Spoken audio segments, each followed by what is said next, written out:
Hello, hope all of you are doing really good. So we are now going to talk about one of the very important tool which is scatter. So scatter plot is, since we know that it is one of the seven columns that we just discussed. Now we are going to talk about in detail that how to do the scatter plot on Minitab.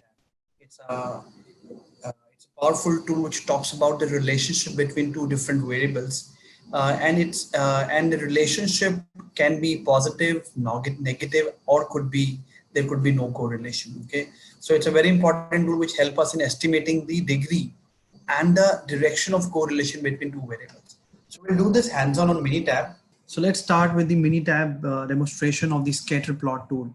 So scatter plot tool, as we discussed, works on two variables. Okay, there has to be two different variables in order to draw a scatter plot. So here we can see that we have an example here. So we will take this example of temperature and sales of jacket and see what kind of a correlation do we have between two these. So I will have just copied this and I would go to Minitab to see whether if there's any kind of a correlation. Pasted this data here.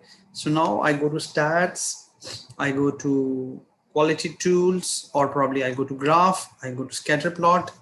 For this, I will click on with regression. Okay, I click on OK, and then I select two variables. So Y here is the sales of jackets and X is the temperature. Okay, I see if everything is good to go, and I click on OK. Now here you can see there is a scatter plot which is being plotted here.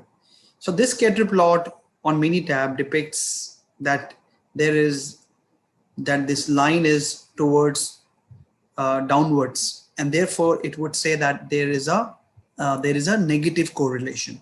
Okay, so if the line would have been upwards, it would have been a positive correlation. But in this example, this line is going towards the bottom from upwards to downwards. Therefore, it's a negative correlation, which means sales of jacket has a negative correlation with temperature. So if the temperature increases, the sales of jacket decreases, and if the temperature decreases, sales of jacket increases. So that is the outcome that we can make out of this example from scatter plot. Okay, let's take another example and see what else step to get.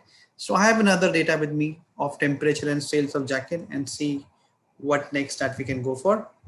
So I have just taken this data here, pasted it over here. I go to stats, I go to graph, scatter plot with regression. Okay, I selected the new data and click on OK.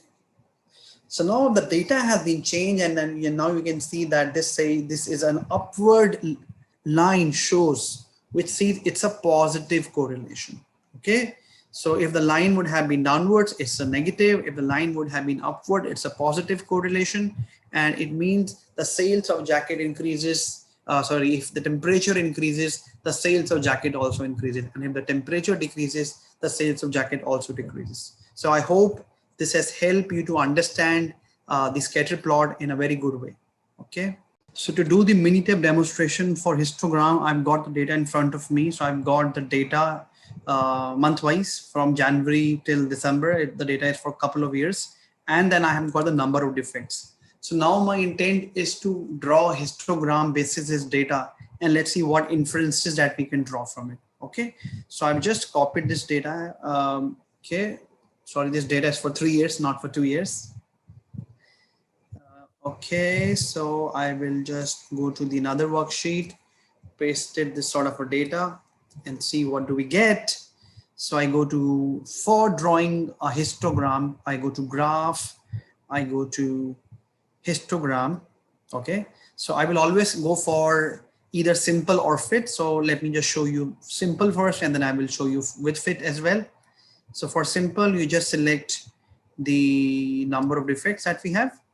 Okay, go to scale, then you can put, I think that is not required, so I think we can just go ahead and see. So this is a histogram that we have prepared. Okay, so this histogram basically divides the data into different bins, and the class interval has already been calculated. So let's see the highest bar. There are two bar at the same level. So you see here, the bar value says 7 and the bin says 22.5 to 23.5. So what it has done is it has automatically designed a bin, which is also called a class interval or a range, which is between 22.5 to 23.5. And it also shows the range, which is 7. So 7 observations have been observed between 22.5 to 23.5. Let's see another bar. So this bar, if you want to evaluate and see that between 16.5 to 17.5 bin, which is also called as class interval or range, we have 2 observations. So histogram, as discussed, basically draws, identifies or classifies the data into different class intervals or range or bins and shows the highest frequency. So this would help you to identify that which particular range or bin has the most number of frequencies. These most number of frequencies could be number of defects, could be number of outliers, number of people who are absent, number of people who are present. So that is how we would be able to do it. Okay. So that is what the histogram is being designed for, to identify that particular category which is contributing to the maximum number of defects, so that we can identify that and start working on it. Okay.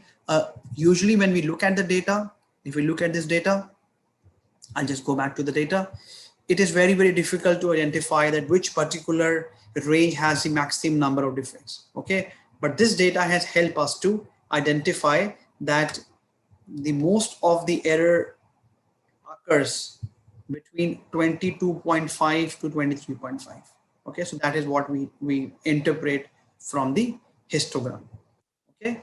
So I hope this helps and you are able to understand that what is histogram.